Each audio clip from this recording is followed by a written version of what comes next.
السلام عليكم ورحمة الله وبركاته.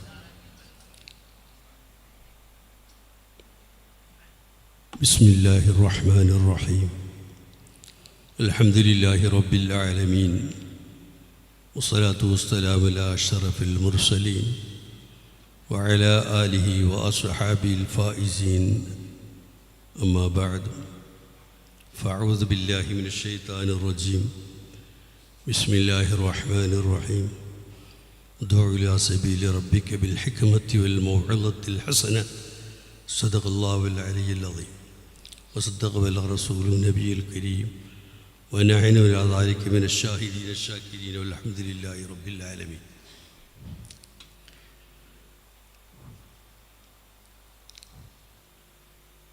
വേദിയിലിരിക്കുന്ന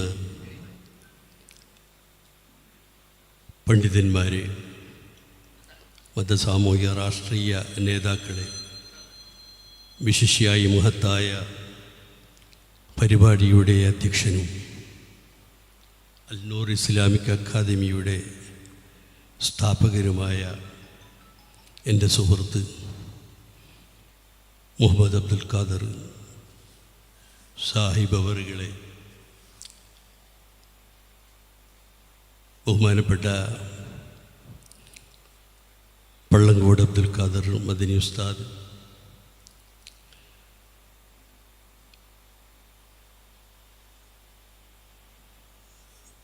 ബേർക്ക അബ്ദുള്ള കുഞ്ഞി ഹാജി സാഹിബ്, അബൂബക്കർ ഹാജി എതിർത്തോട്, മറ്റു പ്രമുഖ വ്യക്തിത്വങ്ങൾ, ഹുദവി ഉസ്താദ് അടക്കമുള്ള പണ്ഡിതന്മാർ, നേതാക്കൾ, സദസ്സിലിരിക്കുന്ന പ്രമുഖരായ വ്യക്തിത്വങ്ങൾ, എൻ്റെ സഹപാഠികളായ സുഹൃത്തുക്കൾ, ആദരണീയരായ പണ്ഡിതന്മാർ, പ്രിയപ്പെട്ട മുത്തഅല്ലിമീങ്ങളെ, സാദാത്യങ്ങളടക്കമുള്ള നേതാക്കളെ, ഒരു ദീർഘമായ സംഭാഷണമല്ല. അൽനൂർ ഇസ്ലാമിക് അക്കാദമി എന്ന് പറയുന്ന മഹത്തായ സ്ഥാപനത്തിൻ്റെ ഒരു ബ്ലോക്കിൻ്റെ ഉദ്ഘാടന കർമ്മമാണ് ഇവിടെ നിർവഹിക്കപ്പെട്ടത്. 16 വർഷമായി പ്രവർത്തിച്ചു കൊണ്ടിരിക്കുന്ന ഈ സ്ഥാപനത്തിൻ്റെ ഒരു മഹത്തായ സന്തോഷകരമായ ഒരു കെട്ടിടത്തിൻ്റെ ഉദ്ഘാടന കർമ്മം എല്ലാ പ്രമുഖ വ്യക്തികളെയും സാദാത്യങ്ങളെയും മുത്തഅല്ലിമീങ്ങളെയും മുൻനിർത്തി നടത്താൻ ബഹുമാനപ്പെട്ട ഉസ്താദ് അബ്ദുൽ ഖാദർ മുഹമ്മദ് അബ്ദുൽ ഖാദർ സാഹിബിന് സാധിച്ചു. അൽഹംദുലില്ലാഹ്. ആ സന്തോഷവേളയിൽ നമുക്കൊക്കെ സംബന്ധിക്കാൻ അള്ളാഹു തൗഫീഖ് ചെയ്തു. എല്ലാം അള്ളാഹു നമ്മളിൽ കബൂൽ ചെയ്യുമാറാകട്ടെ. ഒരു പ്രാവശ്യം എന്നെ നിർബന്ധമായി ഇവിടേക്ക് കൂട്ടിക്കൊണ്ടുവരികയും ഇതിൻ്റെ ആ ഓഫീസിലിരുന്ന് ഞങ്ങൾ സംസാരിക്കുകയും ഇതിൻ്റെ ഭാവി പരിപാടികളെക്കുറിച്ചൊക്കെ വളരെ സന്തോഷത്തോടു കൂടി എന്നെ അറിയിക്കുകയും ചെയ്തിട്ടുണ്ട്. അതോടുകൂടി ഈ പറമ്പാകെ ഒന്ന് ചുറ്റിക്കറങ്ങിയപ്പോൾ വലിയ ആട് ഫാമും അതേപ്രകാരം തന്നെ മറ്റു പശുക്കളുടെ ഫാമൊക്കെ ഒരു ഭാഗത്തുണ്ട്. ഇതിപ്പോൾ ഇവിടെ കാണുന്നില്ല, ദൂര സ്ഥലത്തായിരിക്കും. അദ്ദേഹത്തിനോട് ചോദിച്ചപ്പോൾ മൃഗ സംരക്ഷണ പരിപാടിയും കർഷകന്മാരുടെ ക്ഷീര പ്രവർത്തനങ്ങളും അതേപ്രകാരം മറ്റുള്ള കർഷക മേഖലയിലൊക്കെ നിങ്ങൾ സഞ്ചരിച്ചു. വെറും ദീനീ പ്രവർത്തനം മാത്രമല്ലല്ലോ, അല്ലെങ്കിൽ സ്ഥാപനത്തിന് നേതൃത്വം മാത്രമല്ലല്ലോ, അതോടുകൂടി തന്നെ സ്വാതന്ത്ര്യ പ്രവർത്തനം എല്ലാം കൂടി ഏറ്റെടുത്ത് നിങ്ങൾക്ക് നടത്താനുള്ള ഊർജം അള്ളാഹു നൽകി. അത് മഹാന്മാരായ സ്വാലിഹീങ്ങളുടെ ബർക്കത്ത് കൊണ്ടാണ്. വിശിഷ്യ നേരത്തെ അദ്ദേഹം പല പ്രാവശ്യം ആവർത്തിച്ച് പറഞ്ഞ ഞങ്ങളുടെയൊക്കെ ഒന്നിയ ഷെയ്ഖിന CM അബ്ദുള്ള മുസ്ലിയാർ നബ്ബറല്ലാഹു മർഖദഹു, അവരുടെ ആ ജീവിതത്തിൻ്റെ മേഖലകൾ അത് തന്നെയായിരുന്നു. വലിയ ദീർഘവീക്ഷണത്തോടുകൂടി പ്രവർത്തിക്കുന്ന ഒരു സ്വഭാവമായിരുന്നു. നമ്മളുടെ കാസർഗോഡ് തങ്ങൾ മെഡിക്കൽ എന്ന് പറയുന്ന മെഡിക്കൽ ഷോപ്പിൽ തങ്ങൾ ഇപ്പോൾ മരണപ്പെട്ടു പോയി. അദ്ദേഹത്തിൻ്റെ ആഖിർ സന്തോഷത്തിലാക്കുമാറാകട്ടെ. അദ്ദേഹം ഒരു പ്രാവശ്യം അദ്ദേഹത്തിൻ്റെ കുടുംബത്തിൽ നിന്നും വിവാഹപരമായി എൻ്റെ മകളുടെ കല്യാണം കഴിച്ച കൂട്ടത്തിൽ അദ്ദേഹം ബന്ധുവാണ്. അന്ന് സംസാരിച്ചു കൊണ്ടിരിക്കുന്ന അവസരത്തിൽ പറഞ്ഞു, പഴയ കാലത്തൊക്കെ SLC പാസ്സാകുന്നവർ വളരെ കുറവാണ്. അവിടുന്ന് 7ാം ക്ലാസ്സിലോ അല്ലെങ്കിൽ 5ാം ക്ലാസ്സിലോ അതോടുകൂടി തന്നെ വിരമിച്ചു കൊണ്ടിരിക്കും. 4ാം ക്ലാസ്സിലോടുകൂടി വിരമിച്ചു. പിന്നീട് ജോലിയുമായി ബന്ധപ്പെടുന്ന കാരണമാണ് അന്ന് SSLC പാസ്സായി ഞങ്ങളുടെ കീഴൂരിൽ വെച്ചു CM ഉസ്താദിന് വലിയ സന്തോഷകരമായ ഊഷ്മളമായ ഒരു ഉപഹാരം നൽകുകയുണ്ടായി എന്ന് അദ്ദേഹം പറഞ്ഞു. അപ്പോൾ അന്നത്രത്തോളം ഒരു വലിയ ഡോക്ടറേറ്റ് കിട്ടിയ ആ സന്തോഷത്തോടു കൂടിയാണ് ഒരു SSLC പാസ്സാകുക എന്ന് പറഞ്ഞ്. അതുകൊണ്ട് തന്നെ CM ഉസ്താദ് പിന്നീട് ചിന്തിച്ചത് ഇവിടെ വലിയ ഒരു മാതൃകാപരമായ ഒരു വിദ്യാഭ്യാസ സ്ഥാപനം ഉയർന്നു വരണം എന്നതിൻ്റെ അടിസ്ഥാനത്തിലായിരുന്നു സഅദിയ കുല്ലിയ എന്ന് പറയുന്ന സ്ഥാപനം അവിടുന്ന് കല്ലട്ടറ ഹാജി അദ്ദേഹത്തിൻ്റെ വീട്ടിൽ ആരംഭം കുറിച്ചത്. അതിലൊക്കെ പഠിച്ചവരാണ് ഞങ്ങൾ.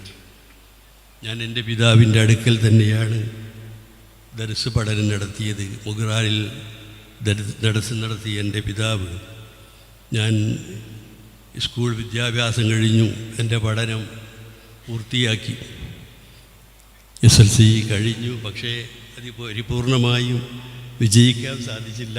ആ പ്രയാസം നിമിത്തമുണ്ട്. അതോടുകൂടി തന്നെ ഞങ്ങൾ change of residence Chembirika high school എന്നാണ് എൻ്റെ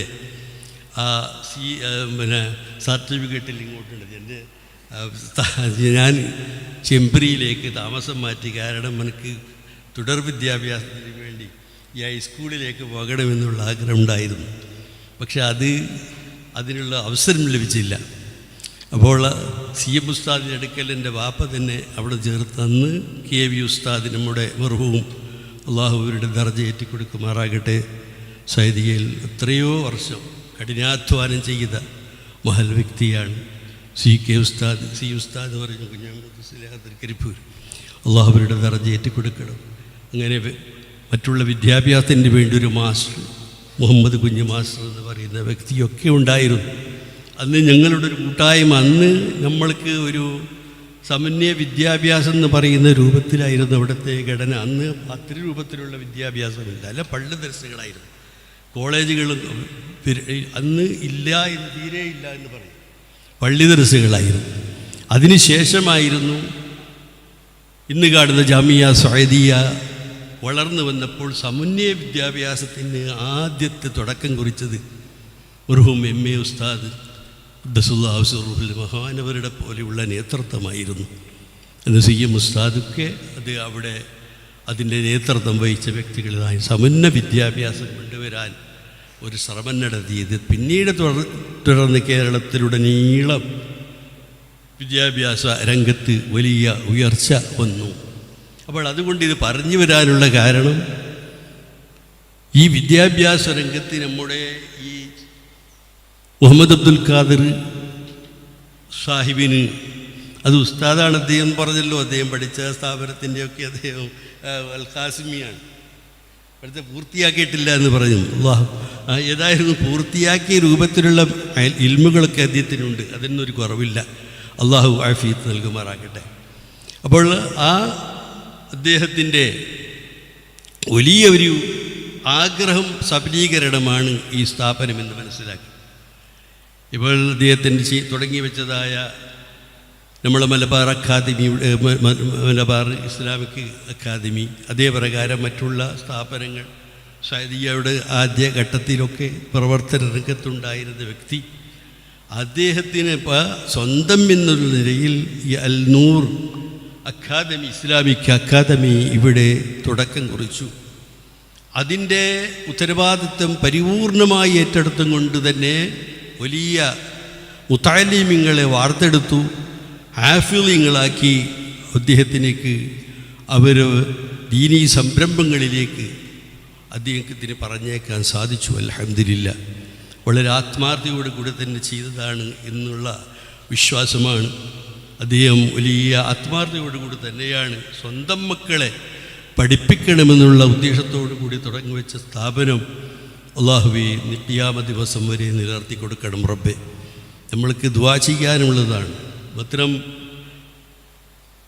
ഈ വിദ്യാഭ്യാസം എന്ന് പറയുന്നത് വാസ്തവത്തിൽ ഹാഫിള് മാത്രമല്ല, ഒരു കുട്ടിയുടെ ഹിഫ്ള് പഠിപ്പിക്കുക എന്ന് പറഞ്ഞാൽ മാത്രം ഒരു ബാധ്യത അവസാനിക്കുന്നില്ല. അവർക്ക് ധാർമ്മികമായ മറ്റുള്ള കാര്യങ്ങളൊക്കെ പഠിപ്പിച്ചു കൊടുക്കൽ നമ്മൾ കടപ്പാടാണ്. അതുകൊണ്ട് തന്നെ പലപ്പോഴും ഈ ഹാഫിളീങ്ങൾ അത് മുഴുവനും തന്നെ പൂർത്തിയാക്കാതെ മധ്യത്തിൽ നിന്നൊക്കെ കൊഴിഞ്ഞു പോകുന്നൊരു സ്വഭാവം പല സ്ഥലങ്ങളുമുണ്ട്. ഹിഫ്ളുൽ ഖുർആൻ കോളേജ് എത്രയോ ഉണ്ട്. നമ്മുടെ ഈ ഭാഗത്തിൽ തന്നെ എത്രയോ ഹിഫ്ളുൽ ഖുർആൻ കോളേജുകളുണ്ട്. പക്ഷേ ഒരു 3 കൊല്ലത്തെ കോഴ്സ് വെച്ചാൽ അത് 1-2 വർഷം പഠിച്ചു അതിനെ ഉപയോഗപ്പെടുത്തുന്ന രൂപത്തിലേക്ക് വരുമ്പോൾ അതിൽ നിന്ന് ഒഴിഞ്ഞു പോകുന്ന വിദ്യാർത്ഥികൾ, അത് വലിയ അപകടകരമാണ് ദീനിന്. കാരണം ഹിഫ്ള് എന്ന് പറഞ്ഞാൽ ഒരു മനുഷ്യനെ സംബന്ധിച്ചിടത്തോളം നമ്മുടെ ഖുർആനിൽ നിന്നും നമ്മൾക്ക് ബാധ്യത, നമ്മൾക്ക് നിർബന്ധമായ ഭാഗം പരിശുദ്ധമായ ഫാത്തിഹ സൂറത്ത് നിർബന്ധമാണ്. എല്ലാവരും അറിഞ്ഞിരിക്കണം, എല്ലാവരും ഹിഫ്ളായിരിക്കണം. അത് ഫാത്തിഹ സൂറത്ത് നിർബന്ധമാണ്. കാരണം അത് നമ്മുടെ നിസ്കാരത്തിൻ്റെ ഫർളാണ്. അപ്പോൾ അതുപോലെ നമ്മൾ ഒരു ബാധ്യത ഏറ്റുകിടന്നാൽ ഒരു വലിയ നമ്മളുടെ ഒരു പരിശുദ്ധമായ ഖുർആൻ പരിപൂർണമായും മനപാഠമാക്കിയാൽ അതേ രൂപത്തിൽ അതിൻ്റെ സ്വഭാവത്തിലും അതേ പ്രകാരം അതിൻ്റെ ബഹുമാനത്തോടും ആദരവിനും ഒരു കുറവുമില്ലാത്ത രൂപത്തിൽ ആ പാരായണവുമായി മുന്നോട്ട് പോകണം. അല്ലെങ്കിൽ ആ കാര്യവുമായി മുന്നോട്ട് കൊണ്ടുപോകാൻ നമ്മൾക്ക് കഴിയണം. അങ്ങനെയുള്ളവരാണ് ഹിഫ്ളുൽ ഖുർആൻ കോളേജുമായി ബന്ധപ്പെട്ടുകൊണ്ട് പഠിക്കേണ്ട മുതഅല്ലിമീങ്ങൾ എന്ന് നമ്മൾ മനസ്സിലാക്കേണ്ടതുണ്ട്. കാരണം എൻ്റെ നാട്ടിൽ ഒരു മുതഅല്ലിമീങ്ങൾ അങ്ങനെ ഹിഫ്ളായി 3 വർഷം ഹിഫ്ളായി. അപ്പോൾ അവർ ഒരു പ്രാവശ്യം അദ്ദേഹത്തിൻ്റെ പിതാവ് എന്നെ വിളിച്ച് പറഞ്ഞു, തങ്ങളെ ഓന് തുടർ വിദ്യാഭ്യാസത്തിന് എവിടെയും ദർസിലേക്ക് പോകുന്നില്ല, അവന് ഈ നല്ല ഒഴിവായി, അവന് എറണാകുളത്തേക്ക് ജോലിക്ക് പോകാൻ വേണ്ടി എന്നെ തീരുമാനിച്ചിരിക്കുന്നു എന്ന് പറഞ്ഞപ്പോൾ അവനെ വിളിച്ചു. ഞാൻ കുറേ ഉപദേശം കൊടുത്തു. എന്നിട്ട് പഠിപ്പിച്ച കോളേജിലുമായി ബന്ധപ്പെട്ട് അവനെ അങ്ങനെ കൈവിടാൻ പാടില്ല, ഈ ഖുർആനുമായി ഒരു റിസർച്ച് സെൻറ്ററിലേക്ക് നിങ്ങൾ അവനെ വിടണം. അങ്ങനെ കൂടുതൽ മഅലൂമാത്തുകൾ കരസ്ഥമാക്കാനുള്ള ആ ഒരു സംവിധാനം ഒരുക്കി കൊടുക്കണമെന്ന് പറഞ്ഞുകൊണ്ട് അങ്ങോട്ട് ആ കോളേജിൽ തന്നെ ആ കുട്ടിയെ വിട്ടിട്ടുണ്ട്. അപ്പോൾ അതുകൊണ്ട് തന്നെ ഇടയ്ക്ക് വെച്ച് ഒഴിഞ്ഞു പോകുന്നൊരു സ്വഭാവം അത് നമ്മുടെ ഈ അൽനൂർ ഇസ്ലാമിക് അക്കാദമിയിൽ ഉണ്ടാവുകയില്ല. കാരണം അതിൻ്റെ നേതൃത്വം വഹിക്കുന്നൊരു പണ്ഡിതനാണ്, സാധാരണക്കാരനല്ല.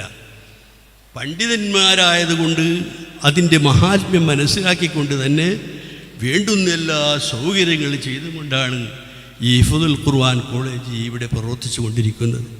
ഇനിയും അവർക്ക് ആവശ്യമായ എന്തും ചെയ്യാൻ മുന്നോട്ട് വരാൻ തയ്യാറുമാണ് അദ്ദേഹം ഇന്ന് നമ്മളോട് വാക്ക് തന്നു. അൽഹംദുലില്ലാ. വലിയ ഉയർച്ചയും വലിയ സന്തോഷവും അദ്ദേഹത്തിൻ്റെ കുടുംബത്തിനും അല്ലാഹു നൽകട്ടെ എന്ന് ദുആ ചെയ്യുന്നതോടുകൂടി ഈ മഹത്തായ സ്ഥാപനം ഉയർന്നു വലുതായി ഒരു അക്കാദമിക്കൽ എല്ലാ വിദ്യാഭ്യാസം നൽകാനുള്ള വലിയ ഒരു യൂണിവേഴ്സിറ്റിയായി മാറ്റിയെടുക്കാൻ റബ്ബുൽ ഇസ്സത്ത് തൗഫീഖ് നൽകുമാറാകട്ടെ എന്ന് ഈ അവസരത്തിൽ പ്രാർത്ഥിക്കുകയാണ്. കാരണം അദ്ദേഹത്തിൻ്റെ പിതാവ് പണ്ഡിതനാണ്, അദ്ദേഹത്തിൻ്റെ അമോഷനും പണ്ഡിതനാണ്, പണ്ഡിതന്മാരെ കുടുംബത്തിൽ ജനിച്ച വ്യക്തിത്വമാണ്, സയ്യിദന്മാരെയും ആലിമീങ്ങളെയും വലിയ ബഹുമാനമുള്ളവരാണ്. ഞാൻ മസ്കത്തിൽ പോയി കുറേ ദിവസം അദ്ദേഹത്തോടു കൂടി തന്നെ താമസിച്ചു. ദുബായിൽ പോയ അവസരത്തിൽ അദ്ദേഹത്തോടു കൂടി തന്നെ താമസിച്ചു. ആ സ്നേഹബന്ധം ഒരിക്കലും ഉപേക്ഷിച്ചിട്ടില്ല. എപ്പോഴും അടുത്ത് വരാനും സംസാരിക്കുവാനും സൗകര്യപ്പെടുന്നില്ലെങ്കിൽ മാനസികമായി അല്ലെങ്കിൽ എപ്പോഴും ഓർത്തുകൊണ്ടിരിക്കുന്നു. അതുകൊണ്ട് തന്നെ ആ സ്നേഹം അള്ളാഹു ഖിയാമ ദിവസം വരെ സ്വർഗം വരെ അള്ളാഹു എത്തിക്കുമാറാകട്ടെ ഇത് അവസരം ദുആ ചെയ്യുകയാണ്. അതുകൊണ്ട് ഇൻഷാ അള്ളാഹ് ഈ മഹത്തായ സംരംഭം വലിയ ഒരു യാഥാർത്ഥ്യമായി വലിയ വലിയ സന്തോഷകരമായ രൂപത്തിലേക്ക് അള്ളാഹു എത്തിക്കൊടുക്കുമാറാകട്ടെ എന്ന് ദുആ ചെയ്തുകൊണ്ട് ഈ അവസരത്തിൽ എല്ലാവിധ വിജയാശംസകളും നേർന്നുകൊണ്ട് ഈ മഹത്തായ പരിപാടി ബിസ്മില്ലാഹിർ റഹ്മാനിർ റഹീം ഇന്ന ഫതഹ്നാ ലക ഫതഹൻ മുബീന എന്ന പരിശുദ്ധ സൂക്തത്തോടുകൂടി ഉദ്ഘാടനം ചെയ്തതായി പ്രഖ്യാപിച്ചു കൊള്ളുന്നു. വാഖിറു ദഅവാനാ അൽഹംദുലില്ലാഹി റബ്ബിൽ ആലമീൻ. അസ്സലാമു അലൈക്കും വറഹ്മത്തുള്ളാഹി വബറകാതുഹു.